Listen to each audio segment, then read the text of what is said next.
राधे राधे दोस्तों। आज की कहानी का शीर्षक है महादानी कौन।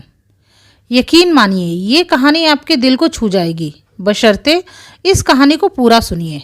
तो चलिए सुनते हैं आज की कहानी। एक नगर में एक अंधी बूढ़ी भिखारिन रहती थी।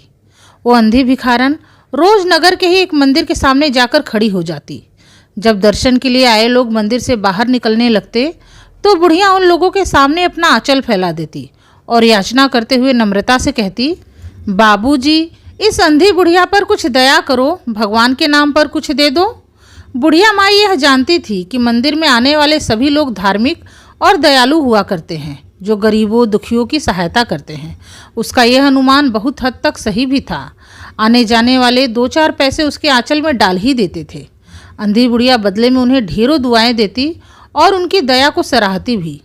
स्त्रियां भी उसके पल्ले में थोड़ा बहुत अनाज भी डाल दिया करती थी। सुबह से शाम तक वो अंधी बुढ़िया इसी तरह अपना आंचल फैलाए मंदिर के सामने खड़ी रहती। फिर शाम को मन ही मन भगवान को प्रणाम करके अपनी लाठी के सहारे अपनी झोपड़ी की ओर चल पड़ती। उसकी झोपड़ी नगर से बाहर थी।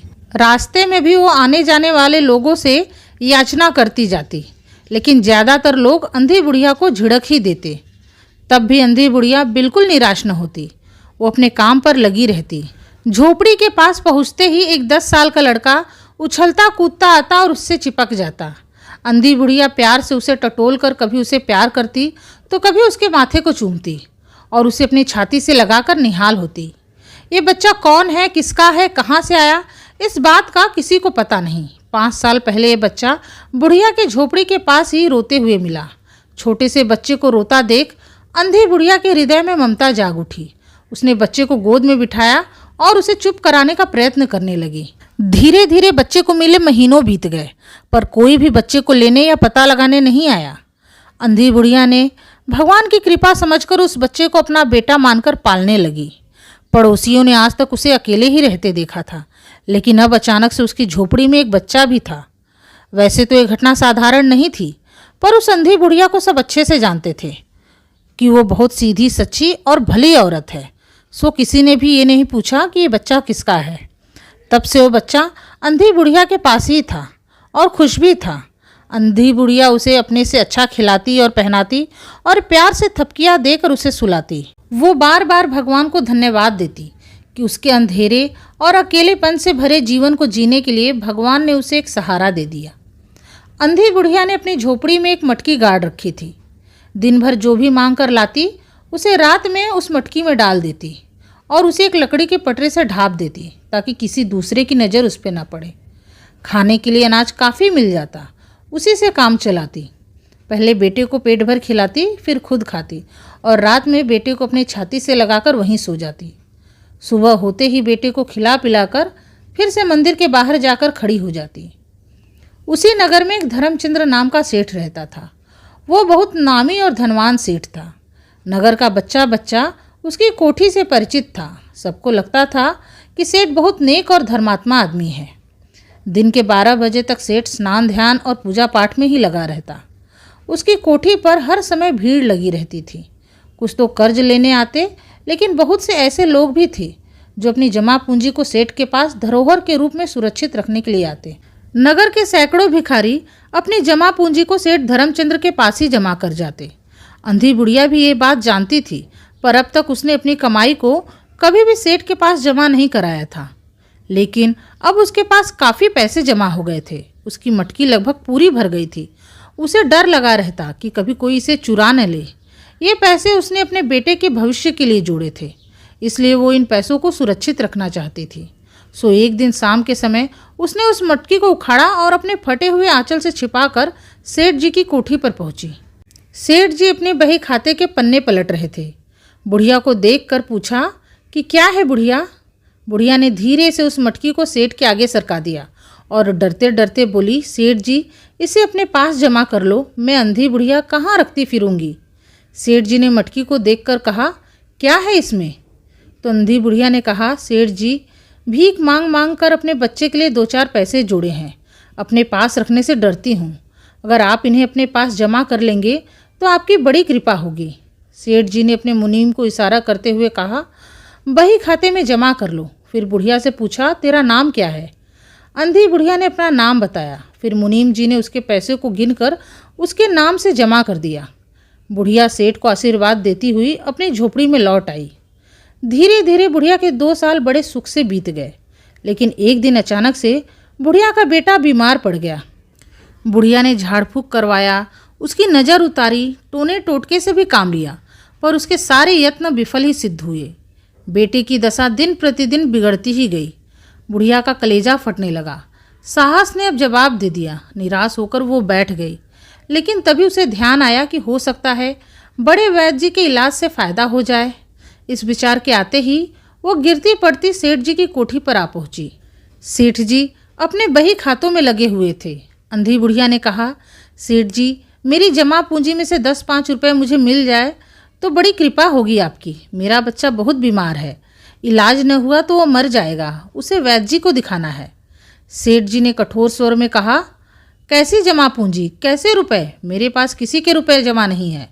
सेठ की बात सुनकर बुढ़िया ने रोते हुए कहा, सेठ जी, 2 साल पहले मैं आपके पास अपनी धरोहर रख के गई थी, वो दे दीजिए, बड़ी दया होगी, मेरा बच्चा मर रहा है। तो सेठ जी ने मुनीम की ओर रहस्यमयी दृष्टि से देखते हुए कहा, मुनीम जी, जरा देखना तो इसके नाम से कोई रुपए जमा है क्या? बुढ़िया, तेरा नाम क्या है? ये सुनकर बुढ़िया की जान में जान आई, आशा बधी। नहीं तो सेठ की पहले की बातें सुनकर उसे लगा कि सेठ बेईमान है। लेकिन अब वो सोचने लगी कि हो सकता है उन्हें उसका ध्यान न रहा हो। ऐसे धर्मी आदमी भला झूठ कभी बोल सकते हैं क्या? उसने अपना नाम बताया तो मुनीम ने बही खातों को उलट पुलट कर देखा। फिर कहा, नहीं तो इसके नाम पर तो 1 पाई भी जमा नहीं है। इतना सुनकर बुढ़िया वहीं की वहीं जम गई।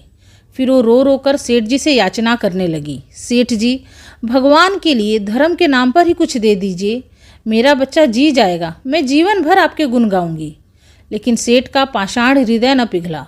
उसने क्रोधित होते हुए कहा, सीधे से जाती है या नौकर को बुलाऊं? निराश होकर बुढ़िया लाठी टेक कर खड़ी हो गई और सेठ जी की ओर मुंह करके बोली, अच्छा सेठ जी, भगवान तुम्हें बहुत दे। ये कोई दुआ नहीं थी, बल्कि एक दुखिया का शाप था। फिर अपनी झोपड़ी की ओर चल पड़ी। मन ही मन सोच रही थी कि कितना बड़ा धर्मात्मा बनता है और इतना नीच काम। बच्चे की दशा बिगड़ती जा रही थी। दवा दारू कुछ हुआ ही नहीं तो फ़ायदा भी क्या ही होता। एक दिन बच्चे की हालत बहुत ज़्यादा खराब हो गई। ऐसा लगा कि अब जान न बचेगी। बेचारी बूढ़ी अब हार गई थी। उसे रह रहकर सेठ पर क्रोध आ रहा था। इतना बड़ा धनवान आदमी है, 2-4 रुपए दे देता तो क्या चला जाता। फिर मैं उससे कुछ दान में थोड़ी ना मांग रही थी, अपने ही रुपए तो मांगने गई थी। सेठ जी से उसे घृणा हो गई। बैठे बैठे उसे कुछ सूझा। उसने अपने बच्चे को गोद में उठा लिया और ठोकरे खाती गिरती पड़ती सेठ के पास जा पहुंची और उसके दरवाजे पर धरना देकर बैठ गई। बच्चे का बदन बुखार से भभक रहा था और बुढ़िया का कलेजा भी। एक नौकर किसी काम से बाहर आया तो अंधी को बैठा देखकर उसने सेठ जी को सूचना दे दी। सेठ ने नौकर को हुक्म दिया कि उसे यहाँ से भगा दे। नौकर ने आकर अंधी को चले जाने को कहा, लेकिन वो अपनी जगह से न हिली। फिर नौकर ने मारने का भय दिखाया, पर बुढ़िया टस से मस न हुई। नौकर ने अंदर जाकर सेठ को बताया कि वो डराने पर भी वहीं बैठी है। नौकर की बात सुनकर सेठ खुद बाहर आया। देखा कि एक लड़के को गोद में लिए वो अंधी बुढ़िया बैठी हुई है। बच्चे को देखकर अचानक से सेठ को झटका लगा। बच्चे की शकल सूरत उसके बेटे से बहुत मिलती जुलती थी। 7 साल पहले उसका बेटा मेले में खो गया था। उसकी बहुत खोजबीन हुई, पर उसका कोई पता न चला। सेठ को याद आया कि उसके बेटे की जांघ पर एक लाल निशान था। याद आते ही सेठ ने बुढ़िया के गोद के बच्चे की जांघ देखी तो निशान वहीं था, बस पहले से थोड़ा बड़ा हो गया था। सेठ को अब विश्वास हो गया कि ये बच्चा उसी का है। उसने तुरंत बच्चे को बुढ़िया से छीनकर अपने कलेजे से लगा लिया। बच्चे का शरीर भट्ठी की तरह तप रहा था। जल्दी से नौकर को वैद्य को बुलाने के लिए भेजा और बच्चे को गोद में लिए अंदर जाने लगा तो अंधी बुढ़िया खड़ी होकर चिल्लाने लगी, अरे मेरे बच्चे को कहाँ ले जा रहे हो? मेरी सारी जमा पूंजी तो हजम कर गए, अब क्या मेरे बच्चे को भी छीनोगे? तो सेठ जी ने चिंतित स्वर में कहा, ये मेरा इकलौता बेटा है जो 7 साल पहले खो गया था। आज जब मिला है तो न तो इसे कहीं जाने दूंगा, ना कुछ होने दूंगा और लाख जतन करके भी इसके प्राणों को बचाऊंगा। सेठ जी की बातें सुनकर बुढ़िया ने जोर से ठहाका लगाया, तुम्हारा बच्चा है इसलिए तुम इसे लाख जतन करके भी बचाओगे? मेरा बच्चा होता तो उसे मर जाने देते? क्यों, ये कौन सा न्याय है? इतने सालों तक मैंने अपना खून पसीना एक करके उसको पाला है, वो मेरा बेटा है, मैं तुम्हें उसे छीनने नहीं दूंगी। सेठ जी की दशा अब अजीब सी हो गई थी। न तो उनसे कुछ कहते बन रहा था, ना ही कुछ करते बन रहा था। कुछ देर तक वहीं मौन खड़े रहे, फिर घर के अंदर चले गए। बुढ़िया काफ़ी देर तक वहीं खड़ी रोती रही, फिर वो भी अपनी झोपड़ी में लौट गई। दूसरे दिन ईश्वर की कृपा हुई और दवा ने जादू सा असर दिखाया। बच्चे का ज्वर उतर गया। होश आने पर उसने अपनी आंखें खोली और सबसे पहले उसके मुंह से माँ निकला। अपने चारों ओर अपरिचित लोगों को देखकर उसने अपनी आंखें फिर से बंद कर ली। उसका ज्वर अब और अधिक बढ़ने लगा। बेहोशी की हालत में भी उसने बस माँ माँ की रट लगा रखी थी। वैद्य जी ने भी अब जवाब दे दिया। सेठ जी के हाथ पांव फूलने लगे, जैसे चारों ओर अंधेरा फैल गया हो। क्या करूं, एक ही तो बेटा है जो इतने सालों बाद मिला भी तो मृत्यु उसको अपने चंगुल में दबा रही है। कैसे बचाऊं अपने बच्चे को? अचानक से उसे अंधी बुढ़िया का ध्यान आया। पत्नी को बाहर भेजा कि देखो कहीं अब तक द्वार पर ही न बैठी हो, लेकिन वो वहाँ कहाँ। सेठ ने तुरंत बग्घी तैयार कराई और नगर के बाहर उसकी झोपड़ी पर जा पहुँचे। झोपड़ी में कोई दरवाज़ा नहीं था। सेठ अंदर गए तो देखा कि बुढ़िया एक फटे पुराने ताट पर पड़ी है और उसकी आंखों से लगातार आंसू बह रहे हैं। सेठ ने धीरे से उसे हिलाया तो उसका शरीर भी अग्नि की भांति तप रहा था। सेठ ने कहा, बुढ़िया, तेरा बच्चा मर रहा है। वैद्य जी भी निराश हो गए हैं। तेरा बेटा रह रहकर तुझे ही पुकारता है। अब तू ही उसके प्राणों को बचा सकती है। चल और मेरे नहीं अपने बच्चे की जान बचा ले। तो बुढ़िया ने कहा कि मरता है तो मरने दो, मैं भी मर रही हूँ। हम दोनों स्वर्ग लोक में फिर से माँ बेटे की तरह मिल जाएंगे। इस लोक में उसे सुख नहीं है, वहाँ मेरा बच्चा सुख में रहेगा। मैं वहाँ उसकी अच्छे से देखभाल करूँगी। बुढ़िया की बात सुनकर सेठ जी रो पड़े।